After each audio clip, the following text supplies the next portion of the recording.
couple of closing comments myself. I remember when I was applying for the job at Lake of Isles.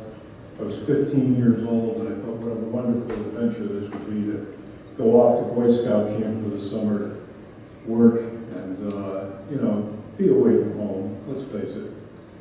And I was 15 years old and very nervous, and I went in and filled out the application. And there was a question on the application that to this day I have always believed was the most important question on that application. The question simply read, who is the most important person in camp? And I wrote, the boy. And that was the answer, the boy, singular. I want to tell you briefly about a man named Clint Henderson. Clint Henderson was my Scoutmaster when I was growing up in Manchester. And my mother was alone, raising 4 kids. There wasn't always a lot of money around. Times could be tight. And I remember at the meeting when we were getting ready to make our plans for going to camp at Lake of Isles, I was standing around the corner when I overheard the troop treasurer say to my Scoutmaster, Clint Henderson, that my mother's check for my payment for camp had bounced. And he wanted to know what we were going to do about it. And I heard Clint say to him, what we're going to do is we're going to send him to junior leader training camp.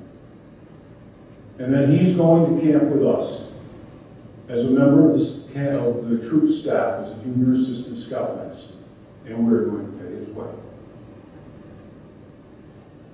I went to junior leader training camp, and I aced that program. And I came back and I became a junior assistant scoutmaster, and then an assistant scoutmaster. Then I went on to be a scoutmaster in my own troop. I went on to become camping commissioner for the old capital district, the city of Hartford, in the old Charter Oak Council. And then I went on to become a member of the board of the Charter Oak Council. Clint Henderson never knew that I knew what had happened that night. He was an honored guest at my wedding. One of the last events he attended before he passed away was my daughter's christening. I was at his bedside when he died. And that night, I told his wife the story of what he had done for one boy. And how much it meant to me. How much it meant to the rest of my life. I remember him once saying to me that he never thought that of all the boys he sent to junior leader training camp, the guy who would come back with the most glowing report he ever got was me. But then he didn't understand why it was so important. And again, I bring you back to the boy. And on behalf of that boy, and every boy like him, I can't thank you enough